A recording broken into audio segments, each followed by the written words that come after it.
Alrighty, ladies and gentlemen, welcome back to NECC, the Champions Division for Rainbow 6. We got a really fiery game for you tonight, but before we get into that, let's do some introductions. My name is Jenna, aka Giraffero. You may have seen me in other leagues, and right next to me is going to be the beautiful, the wonderful H. How are you doing tonight? I am doing great. I am the letter H, and I'm very excited for the game that we're going to be seeing today of Marymount versus Johnson and Wales currently. I've personally not seen much gameplay from them, but out of some information that I was sent, Johnson and Wales went 1-0 for a 2-0, 2-1 against California State Dominguez Hills on Oregon. Dominguez? Dominguez Hills. And the Marymount went 1-0 with a 0-2 against Buffalo 1, and they did not take a single round on Villa at all. So judging by these stats that I have heard right now, I don't know who could win this or who it is might be favored for, but we'll see and time will tell. I mean, you're totally right on that. Normally, during the beginning of this season, there's a lot of unknown factors about each team. They haven't gone up against the different skill registers that each team presents, and for that, you don't necessarily know. You can't make all too many reference points because, frankly, you just haven't seen them play all too much. And I think that Marymount, California, and Johnson and Wales, they're going to be premiering something new here tonight. They're going to be premiering a lot of different skills, a lot of different foundational, efficient, wonderful skills here tonight. And so if we look at the maps, right, we got Oregon, we got Villa, and we got Theme Park for the decider. Oregon, it was obviously Johnson's pick. They prefer Oregon quite a lot. It's definitely an interesting map, to say the least, and that's where we'll be going first. In Marymount, interestingly enough, now, to me, I do not like this at all, at the very least, but Marymount, they chose attack willingly. Now, we know that Oregon is an extremely defense-sided map, and I do have to question their decision for that, as to why they chose attack. Are they just more comfortable on it? Do they not prefer defense? Do they think their defense is a little bit underperforming? We don't necessarily know, and that's something, in an interview that I would definitely have to ask them. But on Villa, we're going to be seeing it as Marymount's pick, and it's going to be Johnson on attack. So that's something else that's a little bit weird. We know Villa is a more attack-sider map, so it does make sense in a way that Johnson and Wales, they did choose attack for the first starting half.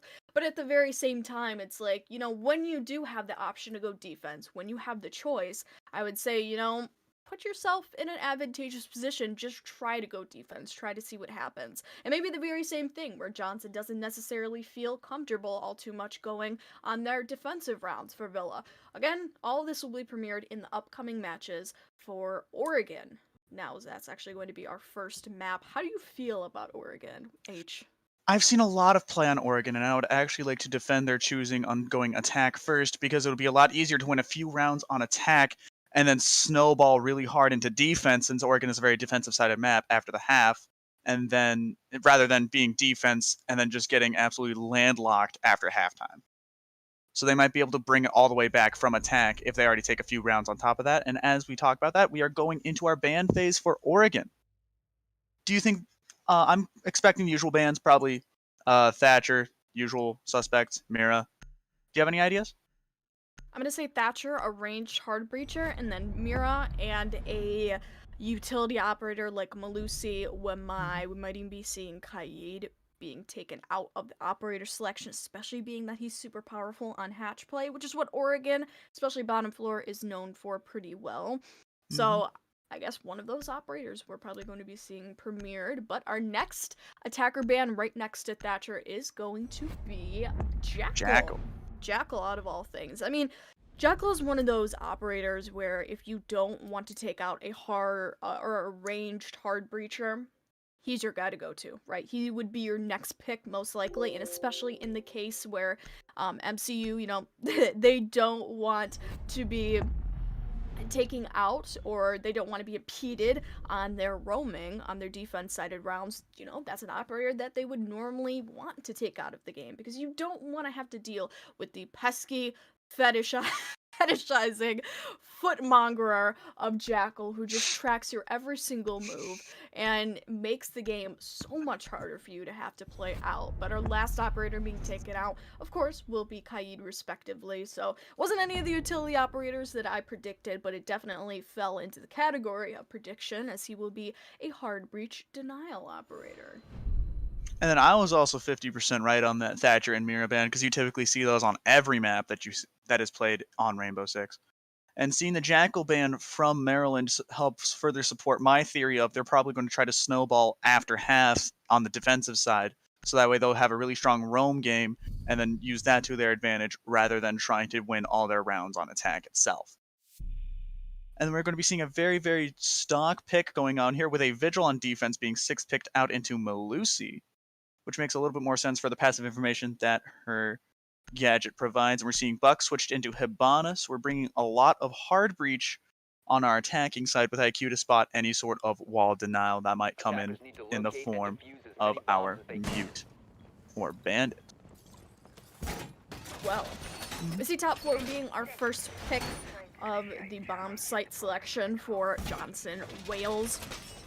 And I think, you know, it's nothing out of the ordinary. It's nothing to try to throw the attack off. And so far, it looks like this is going to be a pretty default-like setup, right? You have a Mute, you have a Malusi, you have all the normal suspects that you would see on a defensive round. Definitely a huge emphasis on trying to keep out those pesky attackers from your hard-reachable walls. You got a Bandit and you have a Mute being played, so most likely we could very well be seeing Bandit trying to trick and or Mute being used to shut down intel. Definitely, potentially a second versatile use for each of those operators, and I think that's just the interesting, you know, strategy of analyzing these character compositions and selections at the very least. But another interesting thing is that you have two hard breachers on the side of the attack, which means that they could very easily do a split push, which is what we normally see on Oregon. You have one section of the team that goes all the way over to the attic side, tries to breach out the hard wall, and then you have another section of the team that ends up going to the master bedroom and tries to breach from there. So that very well could be happening for the attack, trying to add some split pressure onto the defense and dually keeping them on your feet and getting some objectives done. Mm-hmm. And then we see our Zafia going on the bottom floor, taking out any sort of bandits or mutes that they might try to find over there. And we didn't talk about it, but the Malusi placed her gadget over the hatch, and then I'm going to assume that they broke the hatch under it, so you can run up to it and melee it, or at least as easily. So that makes it a much more risky play to try to take it out. And we're going to be seeing Vortex getting attacked over here in Copy, I believe, and then Coin Flips running over towards Dining Room. There's so far a lot of that split pushing going on, a lot of that split pressure, and a lot of gunfights that are exchanging and ultimately resulting in nothing when we hit around the minute-and-a-half mark. And first blood goes to, I believe AP is how we pronounce it. Then Meow taking that refrag immediately, and that is the smoke down with a minute 30 left. That is a lot of time that has just been put into the attacking team's pocket for this push. Well, 8-0 goes down, and then the score goes down just as well. Again, not too much of a one-to-one trade there, as well. Actually, yeah, you know what? I'll say it. It is more of a one-to-one trade, especially being that smoke. You want to keep him up on the board for as long as you possibly can, and once Thermite does out his job, well, I mean, he could turn to frag wipe, but unfortunately he did not today. He gets fragged out as Meow. He gets the shot on the Nomad player of Hope Banshee. Unfortunate as it is, you're not going to have to deal with her anymore. Now a 3v3 is Vortex coming in, swings the angle of the hard breach, and gets the shot off on Meow. Another engagement, we see premiered here, Zofia moving in very aggressively. Gets killed just by the G8, and Strict, he also gets a kill in the same moment on a smash. Now Coin Flip coming in with the C4, throwing it very steadily, prevents the defuse, and kills the player trying to plant that diffuser. Is the last player remaining. He is stuck in Kid's dorm, so he at least is in the objective, but it's still a 2v1, so a refrag scenario could very potentially happen. You got one player on white stairs, and you have one player sitting by the double window. So he's going to try to attempt a little bit of late round droning. He'll try to peek it, but Coin Flips coming in clutch, gets the headshot on I, attempting to rotate, and that is JWU's round. There's not much you can really do in that situation if you were that IQ. Like, you could try to run back into attic, or you could try to run back through that bedroom, but you can't really do much. There's not a lot of wiggle room that you can get in order to have the advantage in that 2v1, especially with the lack of knowledge and the lack of intel on the attacking side. There is a lot of knowledge already put onto the defense side, and they probably already knew where they were. So from there, I was just waiting out the clock because that's all they had to do on the defense side. And then we're going to be moving down into basement, one of the famous Oregon holds that we're going to have here, and it is going to be slightly different because of the lack of a Cade. If the attacking team takes that to their advantage, they'll be able to get a really good vertical play going, and then be able to split push it from both the top and like a horizontal way, probably from construction or freezer. And it brings a new level of strategy, like you were saying. They'll be able to take away the hatches from the round, get a little bit more angle play going, but frankly, they have a lot of different ways that they can attack this. And I honestly think that they very well may get overwhelmed in the situation that a split push needs to happen, right? The split push needs to happen, and they gotta choose where exactly to go. If they don't have this strategy down, if they don't have the pacing down along to go with it, they could get overwhelmed. They could very simply become indecisive and allow the defense to capitalize off of that. So you have to have a clear idea of what you're going to do in the round, where you're going to go as a team, and commit to it. You have to commit to it. Otherwise, this push will be all for naught, and the utility consumption, the player consumption, whatever it may be, along with it. But a bunker side push is what it looks like for the attack. They're going to be going that way in the objective area, in the in the bottom floor area. We have Ash. She'll be taking a very aggressive hold now in blue bunker. Now that is contested by the attackers. You don't really have any presence there, but unfortunate as it is, it's going to be Meow. He'll grab a kill with the MP5K, and that Smasher going down for you. A huge presence of the round. That's your Habana player. You don't want her down at the very least. Well, I think in theory you don't want any of your players down in an ideal scenario, but that Habana's going to remove a very effective freezer push that they could have tried to do with her ranged hard breaching capabilities. They would have been able to just push in through there very safely and put a lot more pressure into the defense, even if they weren't looking through the peak hole that they would have made in that area. And even so, dropping the Habana is a very, very strong pick for JWU over here because of that fact. That is a lot less pressure they need to worry about and a lot less gadgets they need to worry about in the hole. And we're just going to be seeing them droning out and then taking out Big Tower, taking out Conference Room over here, Meeting Hall. They're just doing their general sweeping of any roamers. I mean, fortunate as it is, they can't necessarily see if there are any roamers in the current area, and we know as casters, you know, we have that knowledge that the attackers don't. We know that there isn't anybody sitting on the top floor, so it is free, open real estate for the attack just simply to collect on. And now that they have that knowledge, they're going to easily be able to take out the hatches and open up that angular play. This could be huge for them. They're going to open up a new style of play. Not only that, but bolster the effect that their horizontal play coming from pillars will have. And I think that the defenders definitely know where the attackers are coming from. They're getting smart to their push, and they're just holding up the crossfire angles. You can tell they're all the way on the side of the main stairs. Although, you got I, he'll be picking up a player that's just sitting there from the main bomb objective, sitting in A. Unfortunate as is, you also have I himself going down by what I believe is the smoke player. Now in a 3-on-4 scenario, you got about 1-to-1 trade. The scorer will be trying to move in from E-Box. He will do so, but now he's going to have attackers hold his position. Unfortunately, it will not happen. The diffuser going down alongside with them. It's going to allow for the defenders to capitalize off of that. Ado will be picking up the kills for this round. MVP is what he'll be solidified as he finishes off in a stunning fashion. That was just a whirlwind of events going on right in that last 30 to 40 seconds of that match. Just everyone dying, everyone trying to run in, and I just didn't know that JW had such a good impression of a statue going on. Their entire team is just really good at that. They just know how to hold that angle and to be patient because they realize that they are on the defensive side, so they could just be statues and just wait for them to walk into their crossfire because they're pushing. They're the ones that need to attack. They're not the ones that need to try to just hold that point for the last minute and a half that they have to hold it. And that paid off really well because something that you see a lot in these leagues is kill greed, I'm going to call it. People just gotta get bored of just waiting around for the defense, and then they just run out and die with no fruits of their labor at all. So I'm really happy to see JWU have that sort of diligence to be able to just stand there and hold their ground rather than try to push out for kills.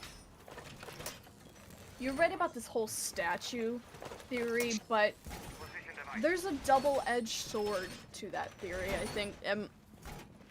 You saw it premiered. The bandit went down to the player of I, and when the attackers begin to get, how do I put it? They begin to get stagnant almost, and they begin to get restless, and that makes them want to get super aggressive. You're totally right. It's a simple behavior, you know? They want to get rewarded for playing. They want to get rewarded, and they want to feel like they're doing something in the round. And what better way to do it than to just make a push to go in? We saw that from I. He grabs one, but then he immediately gets refragged, and honestly, that split second of, you know, gratification that he got from getting the kill eventually gets wiped away, because then he gets fragged, there's a lot of collateral on the hand of the attack, and it doesn't really come to a good round for the attack. They lose out a lot of their engagements, and they're frankly bested in their mechanical play. You do not want that at all, really. And you're right, in an ideal world, you wouldn't lose any attackers, but from I doing that, getting the instant gratification, and then being punished thereafter, you obviously are going to have some level of collateral, but oh man, we're going to be descending, or rather ascending, on over to kitchen and meeting for this next site. We already see about a minute has gone down in the round, and I is going to be taking quite a lot of damage. Only about less than 25 health, so a bit of a sliver for him. And for him to be a top fragger of this game and get absolutely gunned out by the UMP player of Meow, not good. Not good at all. It's not a good look for the attacking team. And especially since that was the castle taking down the Ash, that is his direct counter when it comes to his gadget. So he is able to utilize those castle barricades a lot more, putting even more time into the defensive side's pocket and even less time out of MCU's pocket. Because with that lack of Ash, they don't have much ranged breach outside of both Zafia and Hibana, although I don't know if you want to try to use a bunch of those impact grenades if they have not already been used. And then we have Gent and Ted holding out his kitchen angle over here, catching out anyone who's running across that hallway and getting concussioned by Vortex. Just kind of backing off, letting them have that angle. And then Meow JW and the Meow over here is just going to be holding that vertical angle. And Coin Flips taking down the score on MCU's side, with Coin Flips trying to get a kill onto Vortex, and that's just not going to pay off. And that is still going to be a lot of gun power on the defensive side to a 4-3 at 45 seconds left on the clock. Do you think there's anything that MCU could do to try to push up further and try to get this win in their pocket? Oh yeah, I mean, I definitely think they can, you know, by just Vortex peeking in and getting kills for himself. That's already an advance in the attacking strategy. He gets a triple, but then he gets immediately punished by the player from above being a Meow. And oh my, that is the biggest drawback of doing a horizontal take when it comes to kitchen and meeting, because then what happens on your vertical engagements? You don't really get a say in when the vertical engagements are going to happen. You don't get a say in if you're going to win them out, because immediately you're getting killed from above. You don't even get an engagement, frankly, a face-to-face one. It's all the way coming from above. The player above has the obvious advantage, and you simply cannot refute that. That's the bad part about it. So that is exactly why the attack should have dismantled the roam presence up on top floor. They should have taken the verticality opportunity for themselves, and at the very least it could have advanced their opposition moving on into the kitchen and or meeting room. Not only that, but if they were a little bit more structured, a little bit more aggressive when it came to taking over top floor and then subsequently meeting a kitchen, it could have been a very much easier round for them, being as JW, they don't seem to do all too well to this structured aggression, or rather aggression in general, when they just get swung on. You had Vortex, I mean, he got rewarded with a 2K by just swinging in and trying to move in the kitchen. I feel as though that exact scenario could be expanded on, and it could very easily lead to a round win, given that MCU plays their cards right. And I have to agree with that. We're going to be seeing a different attacking strategy coming into our kids' bedroom push. We're going to be seeing both a Gridlock, which was 6th picked from our usual Thermite pick, and also a Cali pick. If I had to guess on what we're going to be doing here, especially with the Ace carrying smokes, we're going to be seeing a smoke plant coming in. You just kind of hawk your smokes in, hawk your Gridlocks in, and just lock down that point before they even know what's going on. I feel like they're going to be trying to go for a quick and hard push to try to get some sort of advantage going on, rather than trying to methodically get in and get out as methodically as possible, because almost everyone knows the general strategy for an upstairs hold on Oregon. It is a very known hold. It is something that is very common, and I don't think they're going to be trying to change up any of that anytime soon. And as I say that, they're all trying to funnel in through master bedroom and trying to take out this side as well. And they're just going to be taking the Cali to use her gadget to take down any sort of bandits, because that destroys them along with being able to go onto the bandits, rather than just being able to get destroyed by the bandits. And there was a miss on that Cali gadget as well. Yeah, it's a little interesting that out of that whole thing, you know, that whole amount of time where she could have very easily aimed in her gun and, you know, at least try to put a little strategy into the placement of her, her Kali, how should I put it, explosive?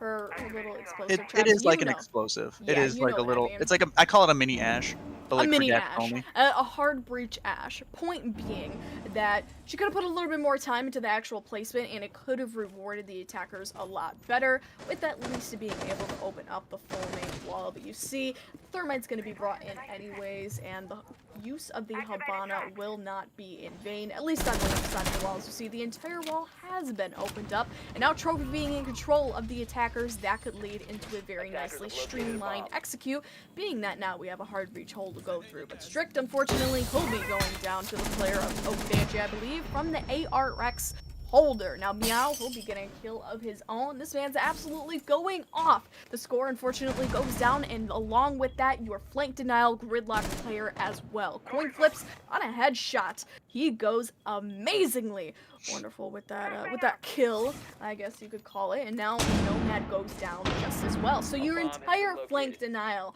presence of the player is entirely dismantled. Meow finding himself a double kill, gets the shot off on A, trying to move in from the double door, and a triple kill for himself will definitely denote an MVP status for this round. C4 coming through prevents the plant as Vortex, the final player up left on the board with Kali, unfortunately, is going to have to clutch this one out. Doesn't seem all too probable, but we'll have to give her some hope.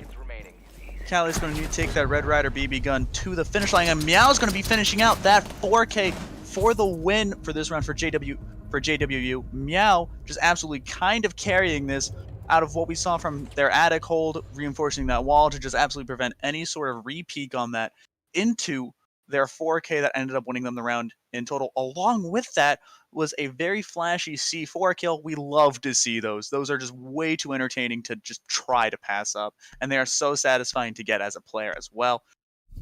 I feel like that they were trying to like funnel themselves all through master bedroom, when what they should have been trying to do was trying to go through the kids' bedroom. No, not kids' bedroom. Was going through Bunk's bedroom, like window, like the big bay window.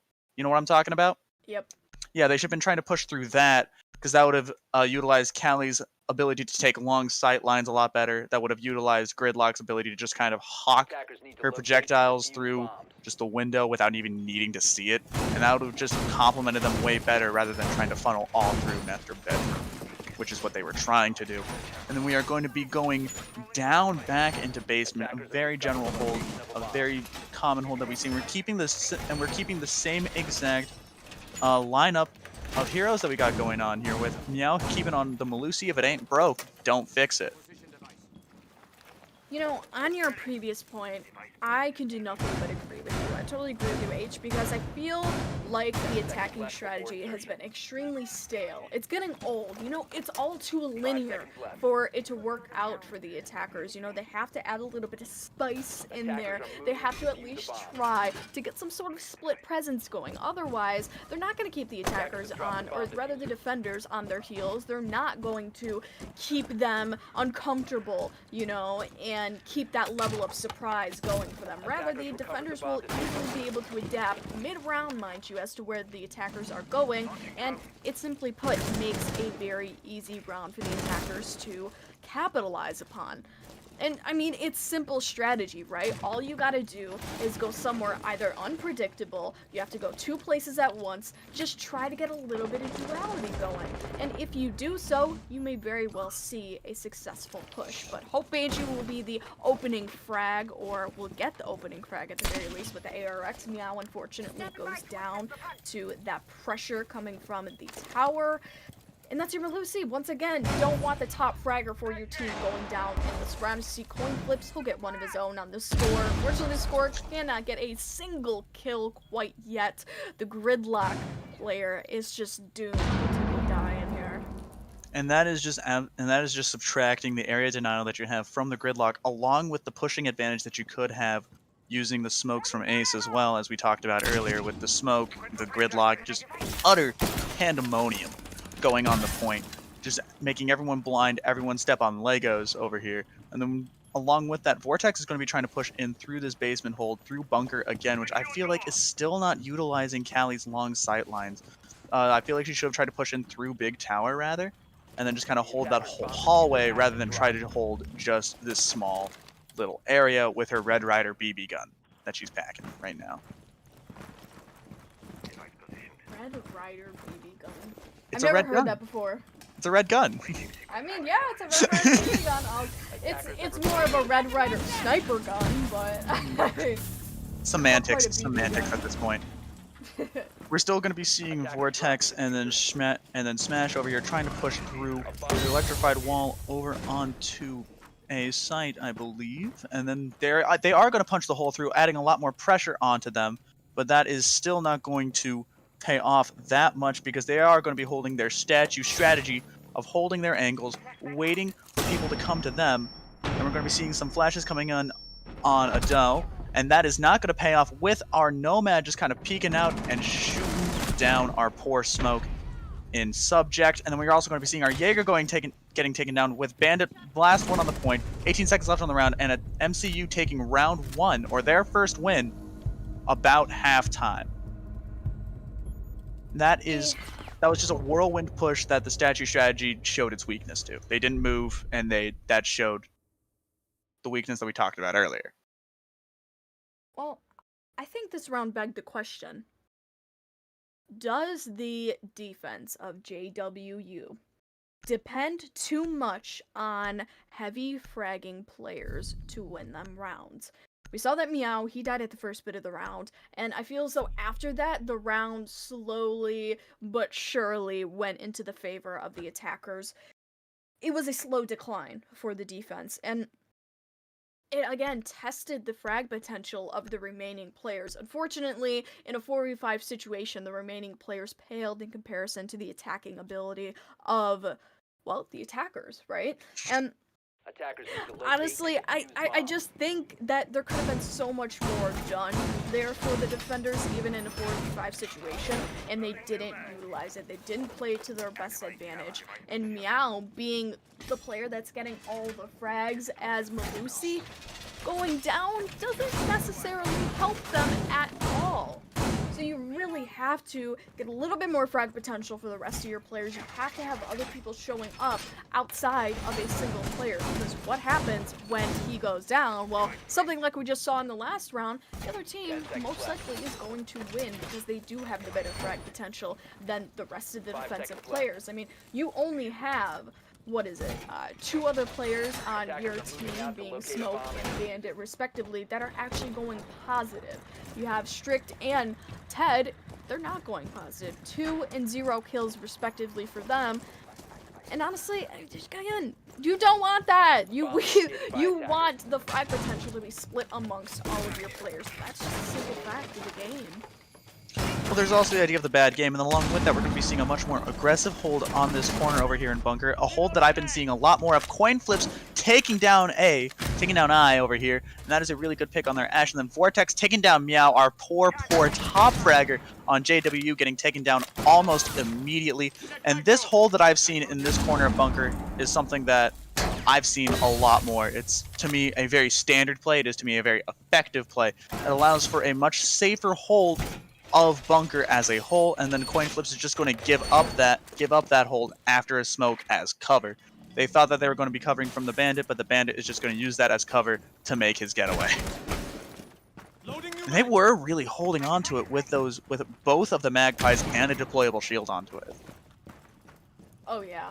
I mean, you gotta put all of your utilities stacked up on that elbow hold if you want to hold it all or nothing, but unfortunately they fall back, so it allows all of that utility to be wasted, and unfortunately Bandit, he will not be fragged upon this time around, trying to hold around the bomb, and he will be able to retain his life. But another interesting strategy, or positional hold, should I say, from Ado, it's going to be the smoke in E-box out of all things. We know that the attackers most likely do not know the big positioning of this smoke, and if this comes to fruition, which it will, going up against Vortex, that gains him a big kill. Kali is going down at the same time. Huge frag potential for the attack. It also puts you in a 4-on-3 player disparity for the rest of the round. Now that we're hitting sub 1 minute, though, it's not looking all too good for the attackers. They're really going to have to make something come to fruition if they want to have a meaningful execute. Lots and lots of good crossfires being held out from the defense, and hopefully it will come to nice, well-placed frags. Ado is still holding very heavy on the E-box doorway. So in the case that he is able to get the kill once again, puts you at a 4-2 player deficit, and again, not looking all too good. Score's going to pick up one for his team in the attempt to equalize things out. Strick goes down all in the same moment, but you still got big fraggers up. Now that Smoke, he's made himself a pretty nice fragger. Hope it. Banshee will go into an engagement with the Smoke, but nothing to come of it, question mark? Oh no, yo, he goes right in. That's a very aggressive play. And now the kills will be going down. Score goes down, but coin flips coming in to prevent the defuse from ever happening, and that is a round for the defenders to win out, to very easily take for themselves. I'm surprised that Smoke lived in that scenario. That was one of the wiggliest escapes I have seen a Smoke get out of. I was lost for words. I was lost for words at that. They pushed every button on their keyboard, and it paid off. And you know what? I give mad amount of respect for that Smoke just absolutely mashing on that keyboard. Because you just saw him just move all over the place and then wiggle straight through the door, forcing a sprint coming in from our Nomad, putting her into a very compromising scenario. And then we are going to be seeing, after the halftime, JWU is going to be going on attack. And we are going to be seeing a slightly different strategy. We're keeping the Zofia and the Nomad and the A's. We are taking both Maverick and Capitao. I, for one, am one who stands Capitao. I am a huge fan of Capitao plays and what he can provide when it comes to both area denial and just the ability to smoke off whole hallways and just deny sightlines. You know, you're right, and I think as we've entered a more frag-heavy meta, the use of Capitao has been much less than favorable for these teams. With the Para, you can't really get all too much done. The only gun that really does pose a potential threat in, you know, the frag-heavy meta of things would be his LMG, but then, God forbid, you're gonna have to use your utility along with it. You're gonna have to use your asphyxiating bolts and your smokes. Crazy idea, am I right? Oh my gosh. It's so completely unheard of, but altogether, though, I still think you're right. Capitao is an extremely viable operator, and he does pose an entire threat to any team that he goes against, not only because he has those asphyxiating bolts and smokes, but because now he has the hard breach charge, which allows a little bit more of a use to his team going forward in this meta. And now that we shift a little bit towards an intel geared meta, or maybe a little bit of utility burnout geared meta, he'll be more of use. And I feel like they're going to be trying to go for a much more attic push rather than what we were seeing on the MCU attacking side, a master bedroom push. I'm going to hope that they go for a much more split strategy rather than all trying to just kind of funnel through master bedroom as we were seeing a lot on MCU. We're going to be seeing Maverick tricking out this whole bandit wall. No, he's just making some peek holes. I thought he was going to go for a full bandit trick. Nope, just making some peek holes by the looks of it, just looking to see if there's any sort of hold that he can get. I don't think there's anyone on MCU holding down that attic sightline. Yeah, Maverick's just kind of poking holes. just trying to see who he can see, find what he can find, instead of trying to take out the bandit and then using the multitudes of hard breach capability that we have. Speaking of that, I taken some damage from Nomad as well, getting caught out and did not die in the process. That is a really good thing that he got out alive, and we're going to be seeing a good hole coming in from our Maverick, being able to push quietly into Attic, with Meow taking down Vortex, and also the score getting taken down as well. That is a 2-5 at a minute 25 left for the defensive side. And they probably don't know that they're in Attic yet, especially because they didn't blow up the wall, they just kind of melted through it.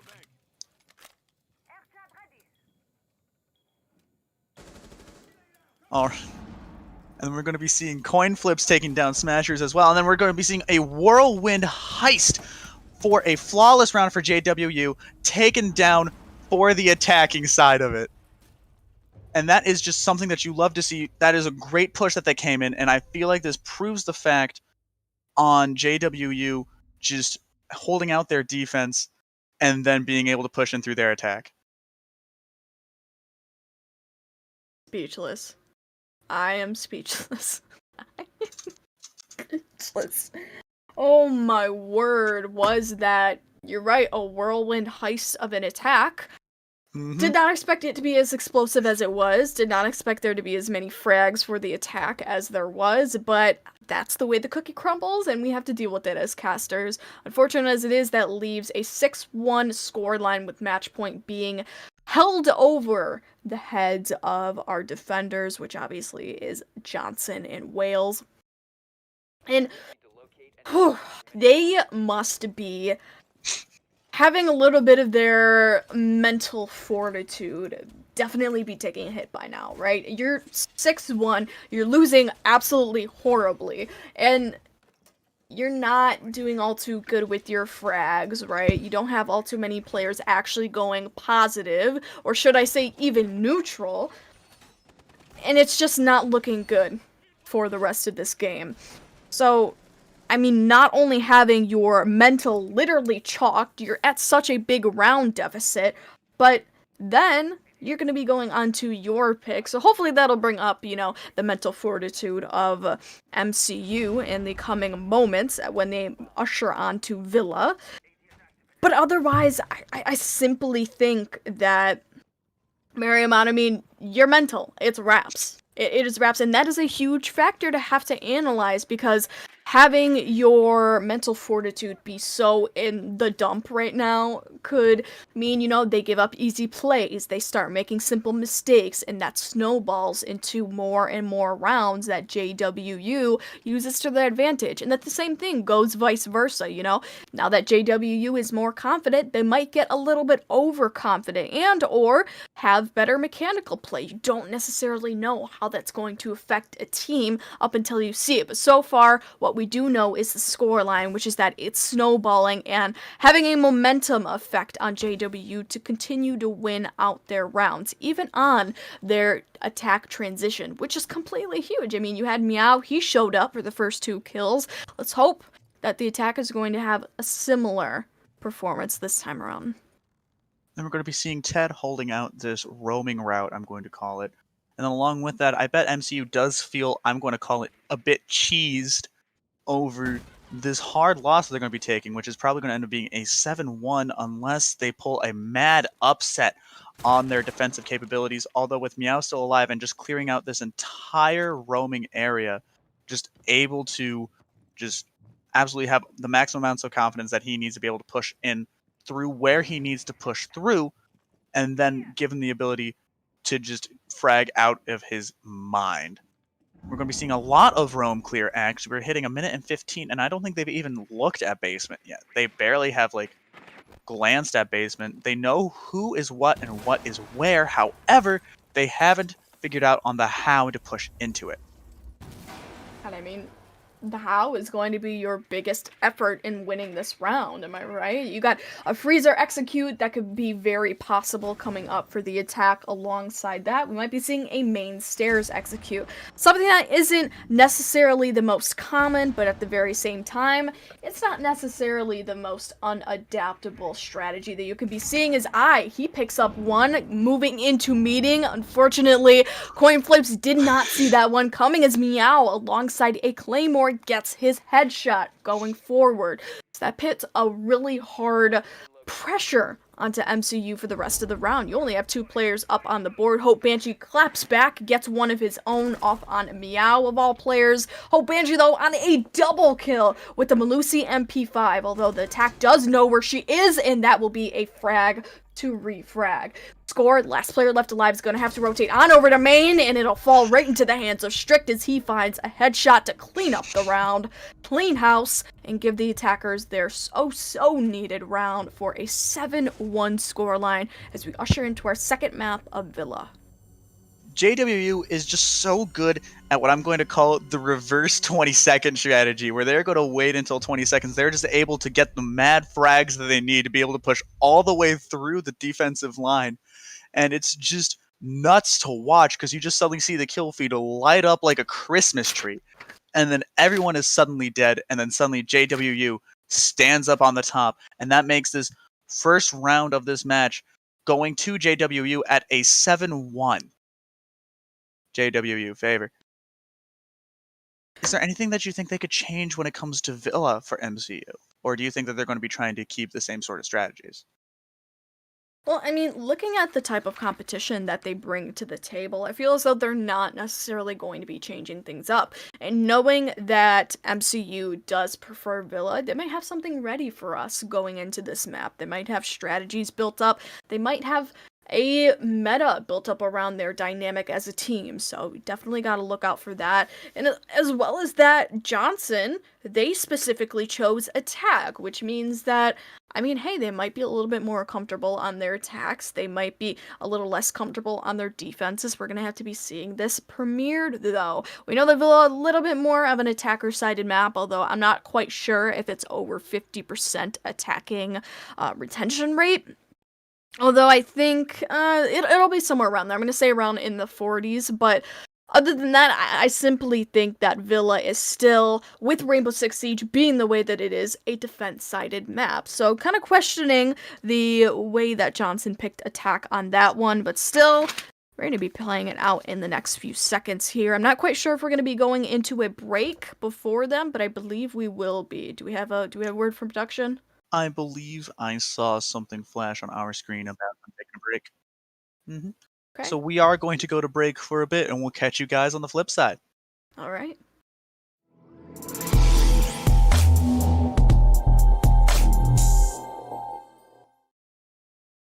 Welcome back to our amazing, wonderful matchup of JWU and MCU, or otherwise known as Johnson and Wales versus Marymount, California. We got a pretty nice matchup for this map. It's going to be Villa that we're going into, but before we get into that, let's do some introductions. My name is Jenna, aka Giraffero, and right next to me is H. How are you doing? Hello, I am H. And after the previous round that we saw, JWU has shown their mad chops for being able to take down players, and Meow's ability to get mad frags on the board, along with their ability to turn that kill feed into a gosh darn Christmas tree within the last 30 seconds of every round that I have seen them play in. So I'm really excited to see on what frag heavy plays we're going to be seeing going on to Villa over here, and they are going to be defending first, if I remember rightly. It will be Johnson and Wales on attack. So, yep. So they knowingly chose attack, which is really interesting. That is honestly super interesting because we know Villa's a little bit more of an attack-sided map, and maybe they're trying to play into that strategy. Maybe they have something lined up for their attacks. Maybe they just want to get their attacks done and over with so they can go on to their defenses. That was a theory that you played around with in our first map, which was Oregon, as we saw that MCU was on their attack first. Unfortunately, it was a 7-1 in the hands of, I believe it was Johnson and Wales, with the team that Meow was on. He absolutely went off. He had a 2.0 KDR.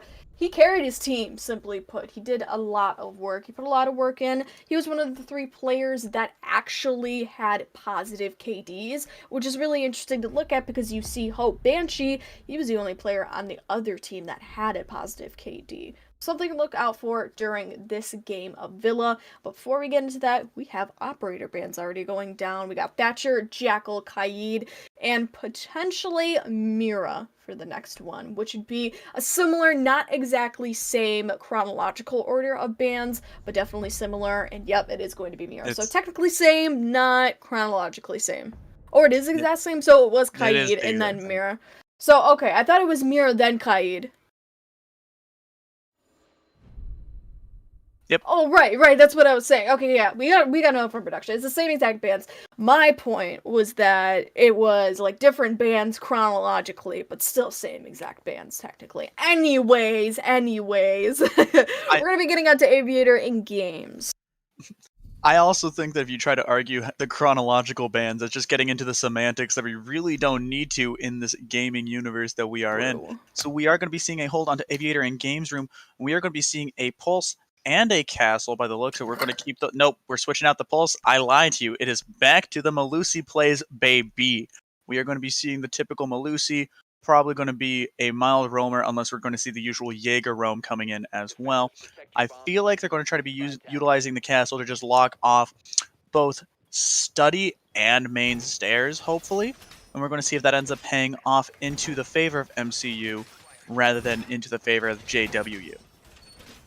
And you want to know what's really intriguing, H, is the fact that there isn't any camera-like intel operators off on the board right now.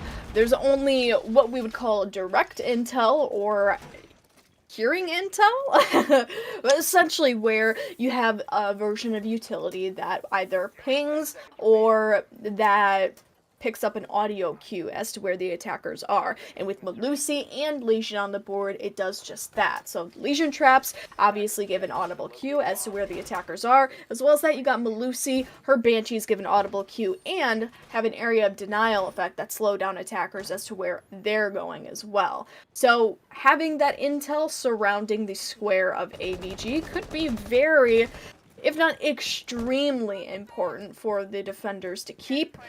And, I mean, you know, you might not actually need the camera intel if you can utilize the direct intel into a really meaningful existence.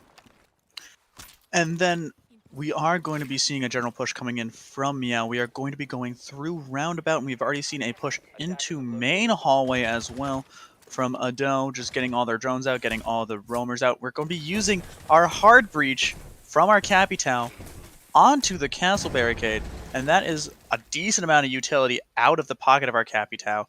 And we are seeing a very similar pushing strategy coming in from JWU, a fairly split pushing strategy, a fairly good, we're going to push in from all the different points and angles rather than trying to funnel through like we were seeing from MCU. And Jaeger did not quite finish their placements of all their magpies by the looks of it as he runs across that hallway very quickly and nervously to try to place that down before he gets shot out.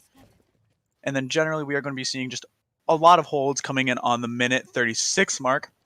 They know and they understand someone's up those main stairs, but they don't quite know where exactly they are. We're going to be seeing just a lot of caltrops coming down here from Vortex, just an absolute Legoland down on those main staircases, just absolutely preventing any sort of push, or at least if they did try to push, we know that they're there.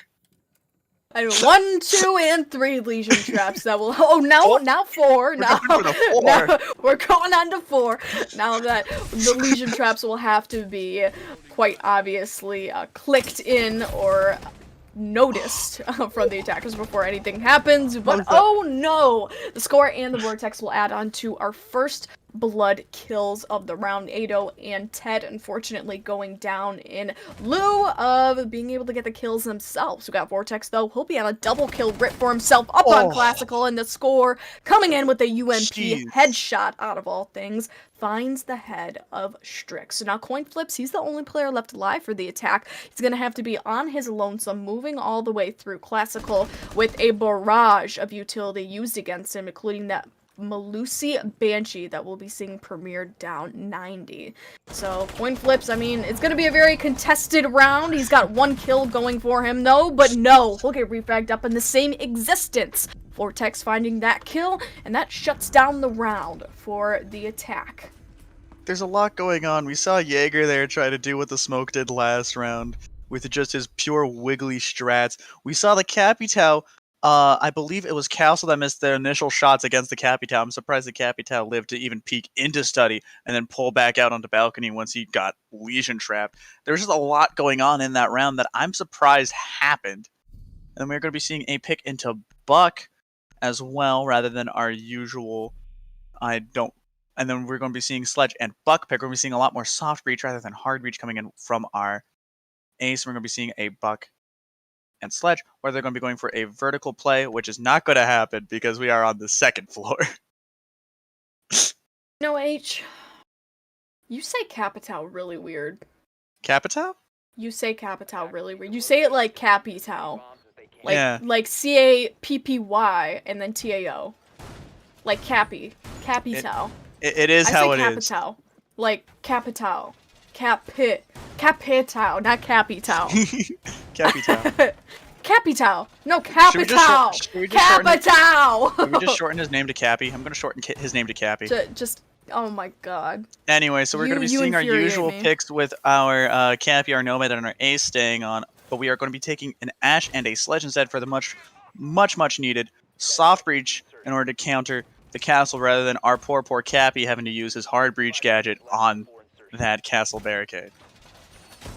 I mean, I totally agree with you. There's going to be a lot of utility, a lot of hard breach utility, specifically in the hands of JW. The question is, how are they going to use it? Is it going to be an effective use? Or rather, is it going to be used on something that, well, isn't really going to be a very fruitful execute for them? I'm going to imagine that they're going to go on the side of Master Bedroom to try to get the hard breach open, as normally a default plant execute type style attack would go, but it doesn't really seem like we'll be seeing that all too much. I mean, there's a library side execute, lots and lots of droning going on, so we're going to assume that the attackers are waiting for the ace to finish up his droning in order to move in, but really intriguing, really fascinating the way that this execute is going to be handled here. Looks like the attackers are going to funnel in to blue stairs out of all things. That's a really interesting execute, being that you don't normally see it. You normally see a master bedroom side push or a aviator side push. So something different coming from them, and hopefully something that will be successful. You see Ashe, she'll put down her charges, and now the defenders, they know exactly where those attackers are coming.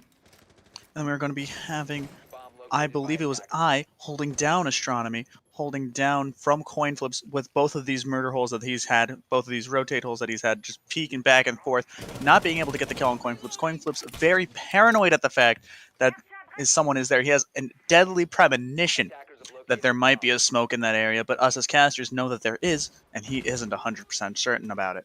We're going to be seeing a lot of very passive holds. They kind of gave up everything around the point by the looks of it, and just to try to hold very hard onto the point itself, rather than trying to hold the outsides of it. Definitely the ATK, or the attack, appears to be really uncomfortable. They're getting extremely stagnant on this Astro take. Though, will be the one to pick up the kills for the round. Ted, unfortunately, going down as he grabs another one for himself, Meow, to try to refrag on his death. Vortex going down all in the same moment. A big fragger, a big presence for the defense, but all still, he'll be up as the L85 captures another kill. Meow absolutely going off, and that is our great equalizer that we needed. We're going to be seeing some asphyxiating bolts coming out to play, and it's not going to be to play if I gets put in them, or rather thrust in them, but Meow, oh no, Ooh, he goes my on a tirade as God. Coin Flips picks up the final kill that we needed to finish off the round. Absolute flurry of kills that ends off the whirlwind of the Astro take turned deadly execute.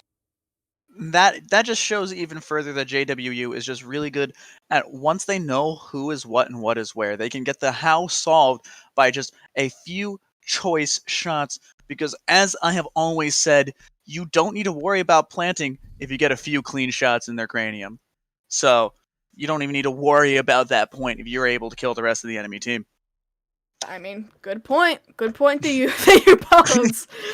And then Jeez. we also saw Cappy taking a great use of his asphyxiating bolts along with his smoke bolts, locking down the rotate holes that I was holding, along with preventing a push coming in from that main doorway in Trophy Room.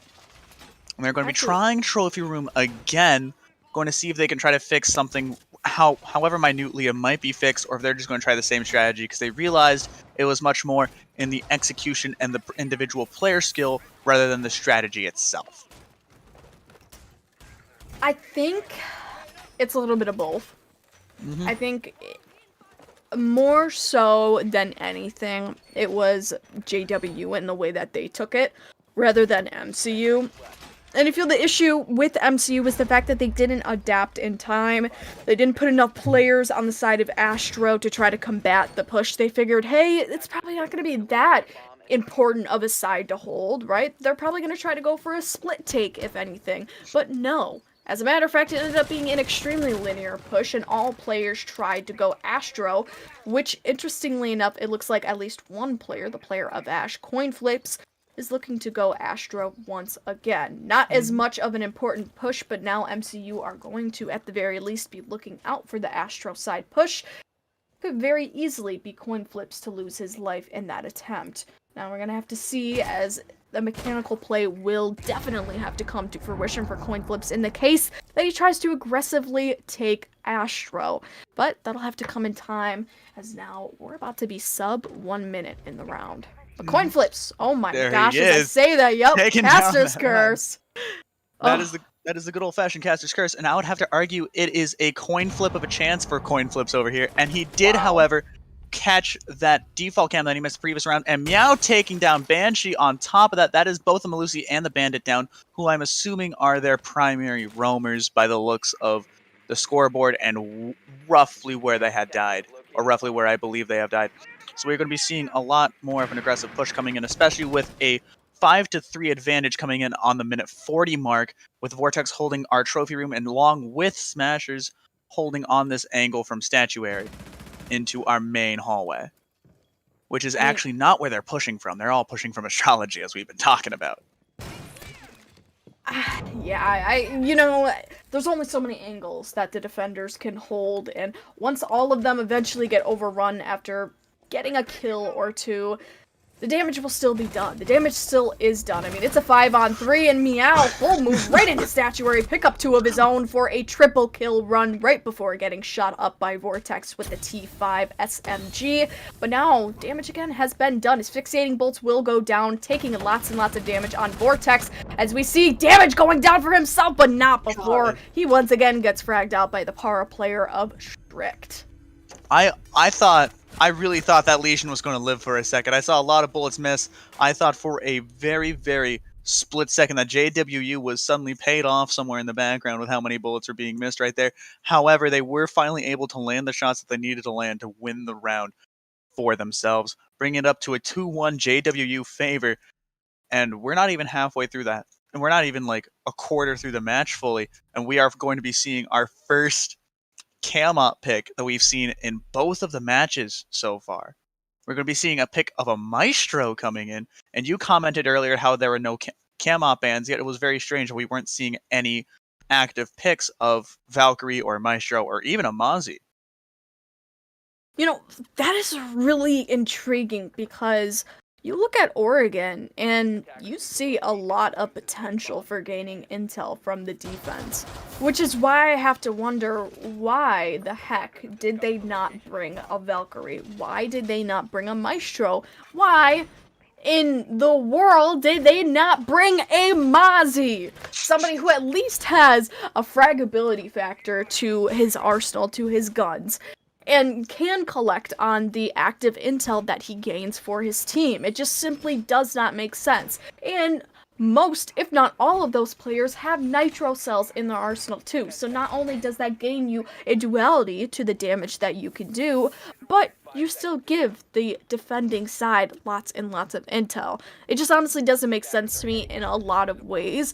And looking at Oregon, again, the map geography, it makes for a really good intel-bound map. I just have to question it. And for Villa, too. The same thing goes with Villa. I'm surprised for the first 3 rounds, MCU did not choose a single intel operator. I'm going off on them. I know I'm going off on them. But it just doesn't make sense. Something about it. It just do not be adding up. If 1 + 1 is 2, then the math ain't mathin'. The math ain't math, and however, I would also like to argue there has been an element on both sides of all aim, no brain going on, where we have been seeing a lot more of an individual player skill rather than a much more cohesive set of teamwork. And that's not necessarily trashing on either team, that's just something I have noticed, because I have noticed a lot of heavy frags coming in. You even see it now on JWU with Meow holding almost all the kills and Vortex holding almost all the kills on MCU. We're seeing a lot of individual player skill and a lot of individual gunfight skill going on, but we're not seeing a lot of teamwork when it comes to both gadget use and by what seems of it, a whole ton of communication. However, as casters, we do not know, and we aren't in that behind the scenes of what kind of communication is happening, whether they're just so good they don't need the cams, they're just really good at their audio cues, or they just are so good at their mad flicks that they can get the mad kills. And I concur with you. I do have to agree with you. And I think that is a little bit because of the fact that, oh no, Vigil getting it down on coin flips.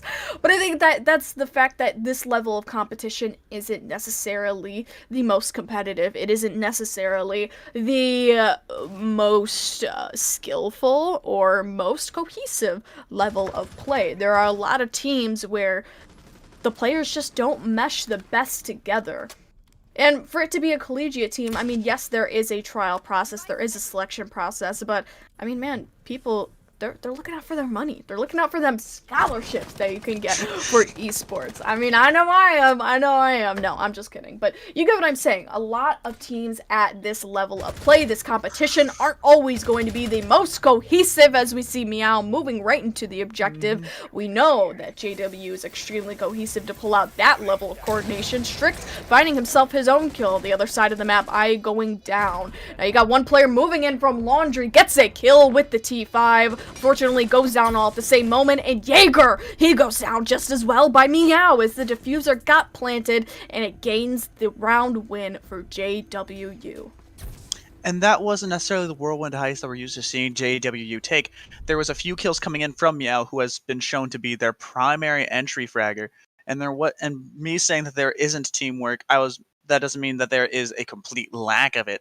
There is still teamwork going on, although I don't think it's necessarily as direct as some would think it is. It might just be much more of the Twitch reactions and just practice that they've had on just, oh, hey, I have the gut reaction to do this, rather than just actively communicating, hey, I need you to do that.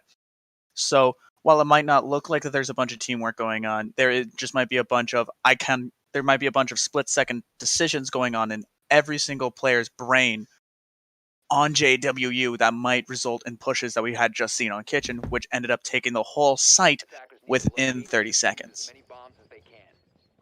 You know, I debated for the split second of putting this little bit in, but my school has closed down for tomorrow because of inclement weather.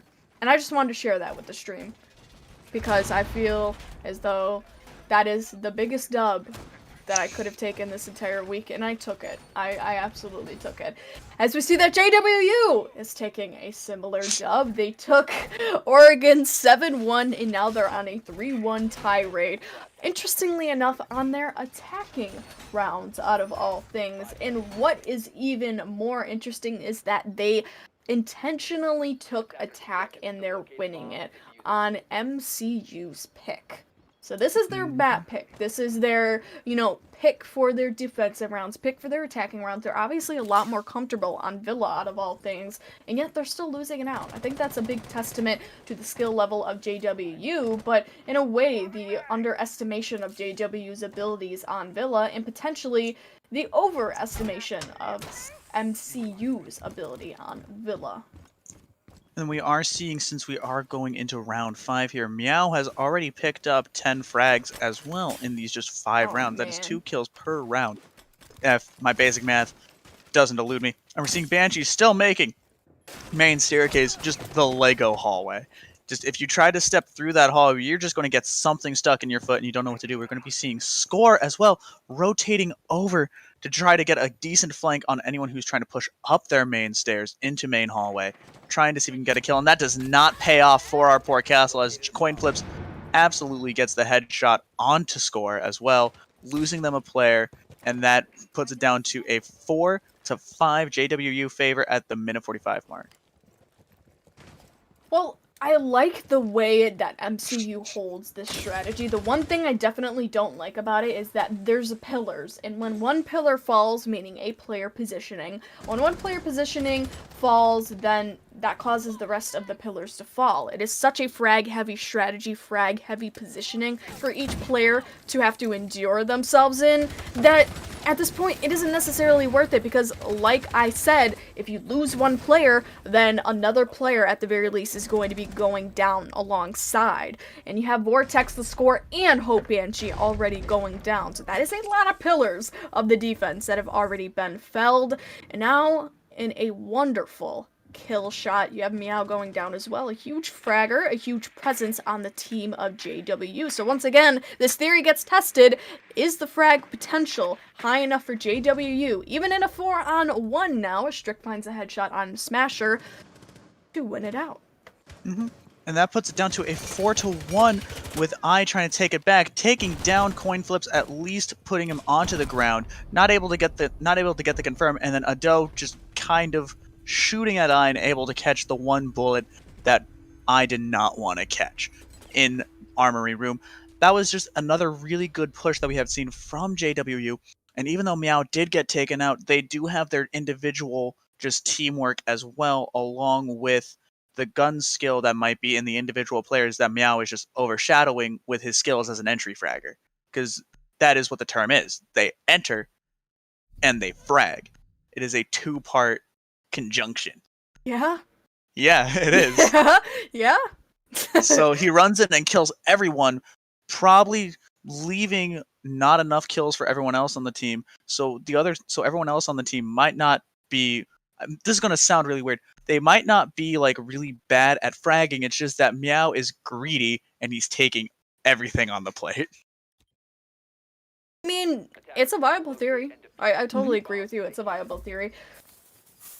I don't know if I have enough information on how JW plays, on how their fraggers are, totally, to make an informed assumption about Meow and about the rest of the fraggers on the team. But hey, it's a nice theory. It's food for thought. It's something good to think about.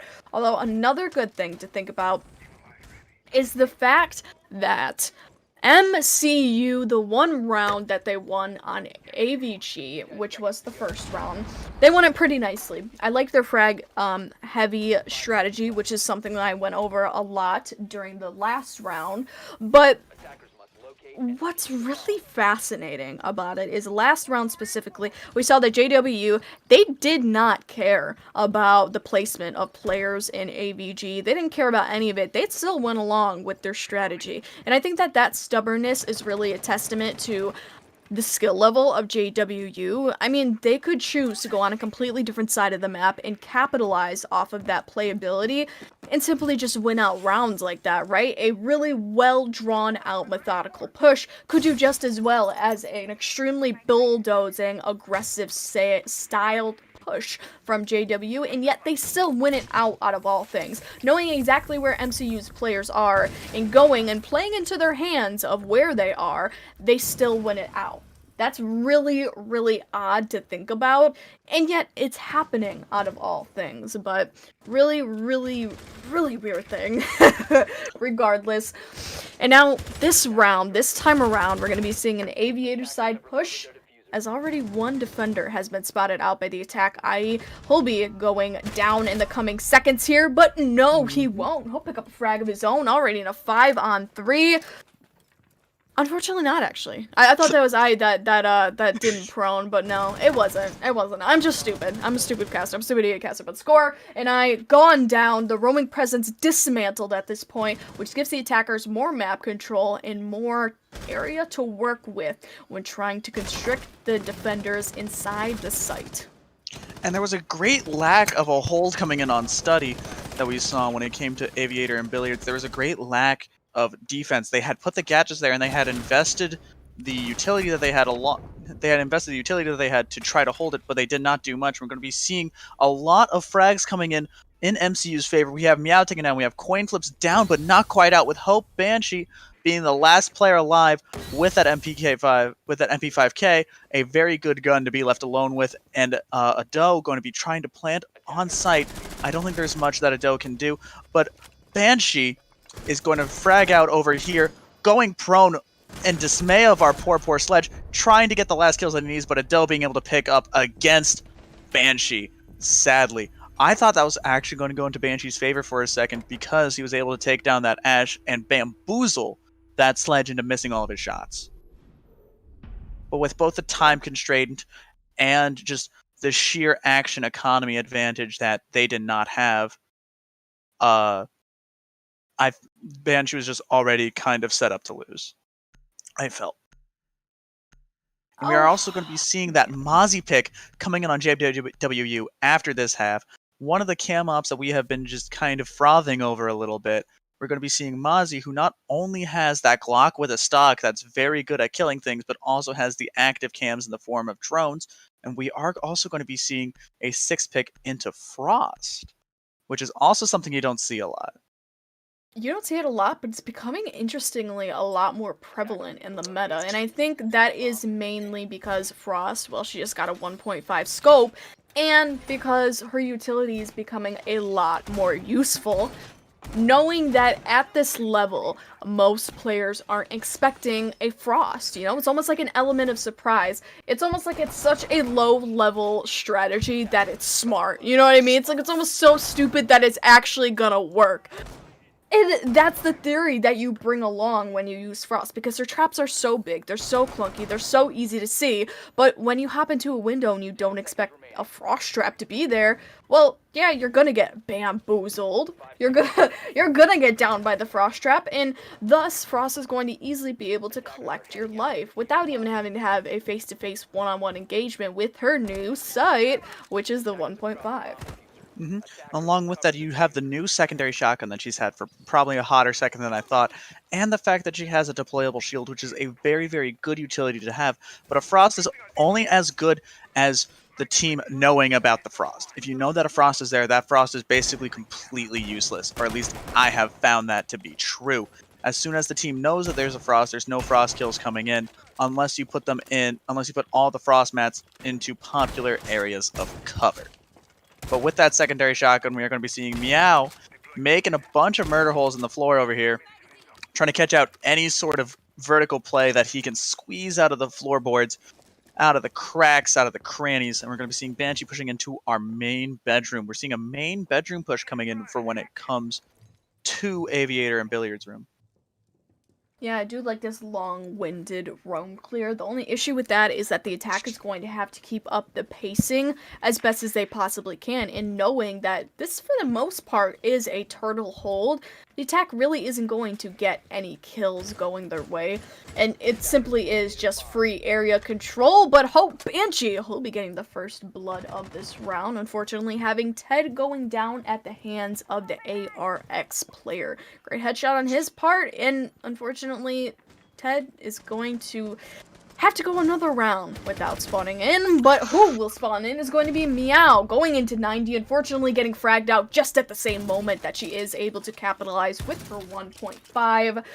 And already, a 4-on-3 scenario is not proving to be very helpful for JWU in this defense round. Although you got coin flips, he's on the heels of the attackers, trying to pull out yet another flank, which 2 times so far has not been successful for the defense. So either he's going to have to do something extremely successful, something that hasn't been done before, or he's going to go down for it. And as you see, Strict, he's also on the same side, and we're going AVG. What am I talking about? I'm thinking to myself, he's trying to at least pull out a flank. Yeah, I'll say it. It's a flank. It's a flank, and he's trying to at least go around and have a face-to-face engagement with the attackers. I'll say it, okay? But there's also the idea of wasting sight lines and wasting time, which is probably one of the most precious resources in all of Rainbow, is just the time that you have. So while he might not be trying to get a really aggressive flank, he is trying to just make sure he can squeeze as much seconds out of the attacking team as he can. We're going to be seeing our poor Nomad getting taken down in Aviator, along with coin flips taking down Vortex. That is a very strong pick for the defensive side. It has immediately turned around for JWU in these last 3 seconds, with Ado getting the final frag using an impact grenade, which is something that not only do you not see a whole lot, is something that we call in the business Mad BM. That's what you would call a triple-decker bait and switch wombo combo. That ain't Falco. It's Falcon Punch right up your kisser. Just pow. That was JWU, even on the defensive side, somehow lights that kill feed like a Christmas tree. Again, I know I've been saying that a lot, but I feel like that's what it is. Because suddenly there will be no kills, and then suddenly I'll just look in my upper right, and there's just everyone dead. And then JWU wins. Well, they're good at controlling explosive executes. I'll give them that. Especially on their attacks, they're good at controlling really explosive executes, and they thrive in the chaos of it. They're able to get really mechanical plays off on the defense when they were on their attack, and it really benefited them moving into their respective defense side. Now, on their defenses, it appears that MCU doesn't have a great time with pacing. They lose individual players along the way. They don't do all too good when it comes to actually getting into the objective. And when they do, it's really late during the round, which comes down to an extremely explosive execute. It's that 20-second execute. And like I said, JWU, they know how to control those types of executes, no matter what side they're on, which provides a really interesting dynamic, because then JWU, knowing how MCU plays, they can simply play around them. They know exactly what they're going to opt for. They know how they're going to do it, and it becomes a game that is predictable, and it becomes a game that you very, very easily win 7-1 back-to-back, which is hopefully what we're going to be seeing in the coming moments. Now, something that I hate to see, you just hate to see in general, is Meow. He's going on a 12-5 rip. But if you look at the gun that he has in his main arsenal, it is not the MP7 of Bandit, rather, it is his shotgun. They're going for the, as I stated earlier, maximum BM, and we also have the score-picking Knock on attack along with that, which is a pick that you also don't see a whole lot of. Knock is just basically the Cav of the attacking side without much of the benefit of Cav. You just aren't spotted by the cameras, but with coin flips being the only person with cameras, I feel like you don't need to worry that much about it. Meow has gotten cocky. Coin flips has taken down smashers. It is just a cacophony of just everything happening. With Ado taking down Vortex, I feel like JWU already has it in the bag, especially with Vortex being one of their primary fraggers outside of I. And then Banshee also getting taken down by our Bandit for a double kill on coin flip side, with coin flips taking down that shotgun, proving that shotgun still can be used in these relatively close quarters of an enclosed building. The score, our poor Knock, left to a 1-5 at the 1 minute 20-second mark. Unable to get the kill, still able to get the kill against Strict Viral over here. They know where she is, and she doesn't know what to do about it, and that wins the game and the set for JWU. Both rounds 7-1. have it, ladies and gentlemen. A very dominant showing from Johnson Wales. And they got it in the bag. They do 7-1 back to back. And You then we have are to question, was there really a chance for MCU? Did they even have a chance in this competition? I think they did have a chance, but with the constant losses and just the detriments to their mental, I'm going to call it mental stability, but that's not the word I should be using, but you know what I mean. Like tilt. They probably got a little bit tilted after round 1, and that just didn't help them in round 2. With Meow being our MVP for both rounds as well, and I'm assuming that is something that you can 100% agree with me on. Oh yeah, I Mhm. definitely can. Simple mistakes being made after a few rounds. You could tell that their hearts weren't in it. They didn't want to win it out, and their minds, at the very least, weren't in it either. But we will be closing this out very soon. I'm not quite sure if there's going to be an interview section or not. I don't believe in this league that there is. I'll have the production confirm that for us. Going to Is be there having an interview? There up to you. I mean, well, being that it was a super, I don't know if we'd get a lot of substance out of it, being that it was an extremely, like, polarizing, uh, score. Mhm. Yeah, no, I'd say there's no harm in getting an interview section, Yeah, personally. no harm. We could totally do And it. along I with would that, totally we be can down for an catch to interview. see if there is a lot more communication going on behind the scenes, Yeah, if you want. if you would like. Alright. And being that Johnson specifically chose attack, I'm gonna have to ask them about that. You're a bit far from your mic. I know. I said, being that Johnson specifically chose attack, I'm gonna have to ask them about that, whoever their correspondent may be. Mhm. And I am hoping that there was a lot more teamwork going on behind the scenes that wasn't nearly as obvious and was much more on communication. And speaking of such, we are seeing the darling of JWU, Meow, over here, being our main top fragger. Meow, how have you been doing? Pretty good. Pretty good. All Fun right. game. Do you have any comments on you just absolutely turning that kill feed into a Christmas tree at times? I just went in there and did my thing. I had my team around me. It's a team effort.